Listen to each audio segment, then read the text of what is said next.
El Señor esté con ustedes. Y con su espíritu. Lectura del Santo Evangelio según San Mateo. Gloria a ti, Señor.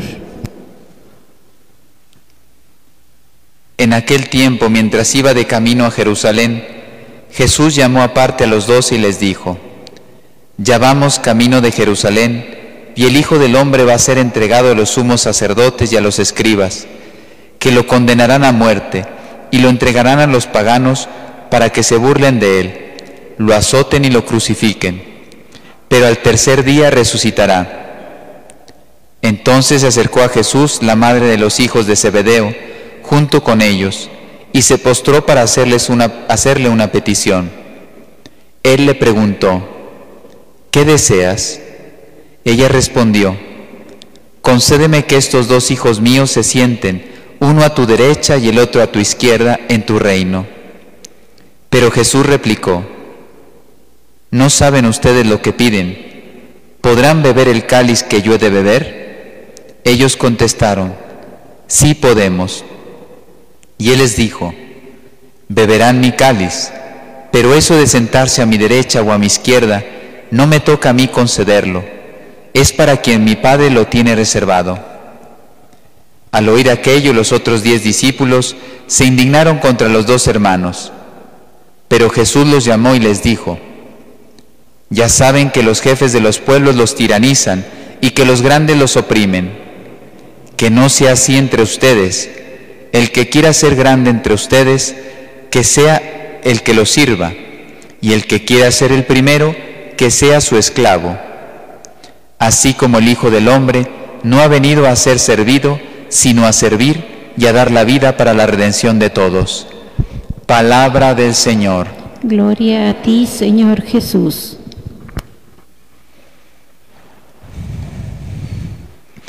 Los que vienen a misa diaria dirán: ¿y hoy qué vamos a aprender? Pues vamos a aprender mucho.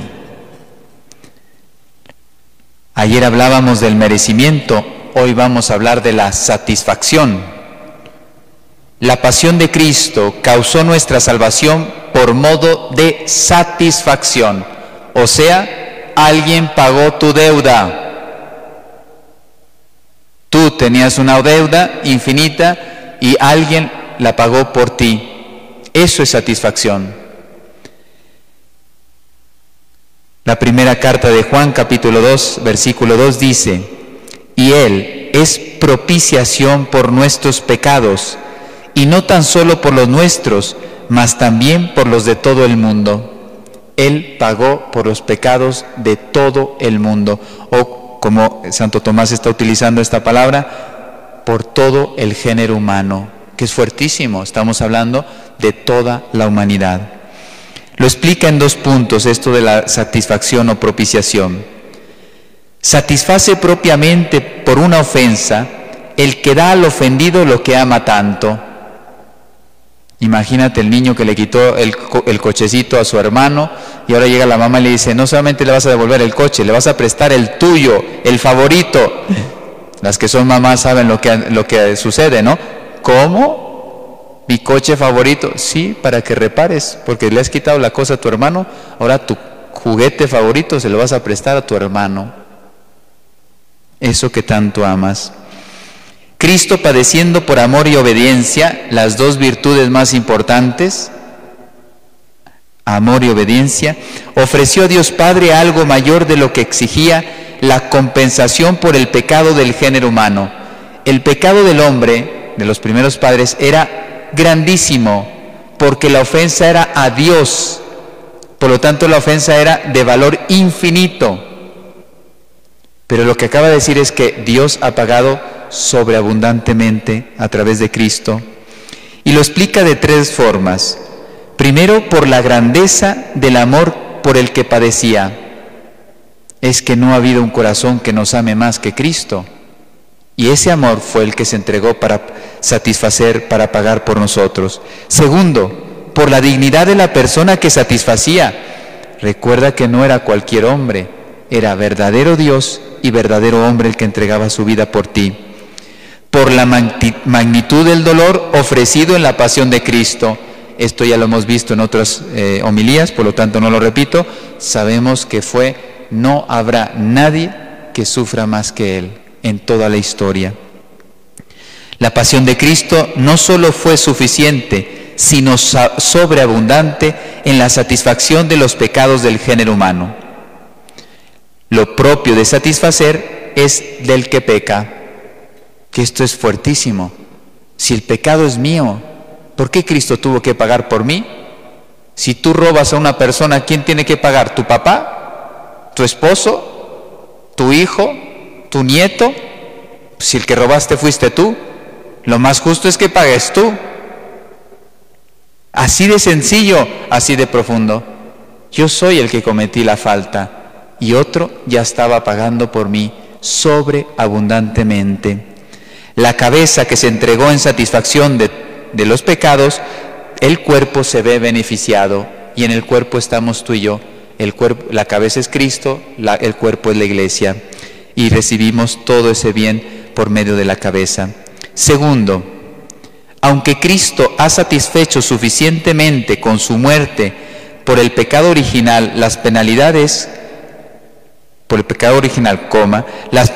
consiguientes al pecado original perduran en los que se hacen participantes de la redención de Cristo. O sea, que Él pagó la culpa de nuestro pecado, pero las consecuencias del pecado siguen aquí. Que aquí aprovecho para recordarlo porque veo caras nuevas. Nadie se le ocurre echar en cara a Dios la muerte, el sufrimiento, el mal, nada de eso, la enfermedad, nada de eso lo trajo Dios al mundo. Ustedes conocen la historia. Dios creó un mundo bueno, perfecto, en materia, pero perfecto. ¿Quién trajo el mal? Satanás. ¿Por qué tenemos que morir? Porque es una de las consecuencias del pecado original. Fíjate, aquí le llama Santo Tomás penalidades del pecado original. Pero yo ya no tengo el pecado original porque con el bautismo se borra. Pero Él no quiso quitar estas penalidades y lo va a explicar por tres formas.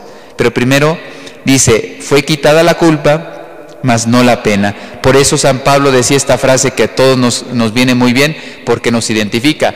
No hago el bien que quiero y en cambio hago el mal que no quiero. Esto lo sentimos todos. Tú tienes la inclinación al mal y eso que estás bautizado. ¿Por qué? Porque todavía quedó esa penalidad en la vida del hombre. ¿Por qué Dios permite esto en ti y en mí? Uno, para que existiese conformidad entre los fieles y Cristo. Si Cristo padeció para alcanzar el cielo, ser agradable al Padre y lógicamente alcanzar el cielo para nosotros, ¿por qué nosotros, a ejemplo de Cristo, no vamos a padecer para alcanzar nuestra vida inmortal, el cielo, y para salvar otras almas? Si el Maestro ha hecho esto, el discípulo no puede hacerlo menos. También nosotros podemos participar de la cruz de Cristo. Cristo por sus padecimientos llegó a la gloria de la inmortalidad. Los fieles primero se someten a los padecimientos para llegar a la inmortalidad. Unidos a la pasión, gozaremos de la gloria. Ya lo dijo San Pablo, que es una frase que estoy repitiendo, sobre todo cuando vienen los difuntos: quien muere con Cristo, resucita con Él.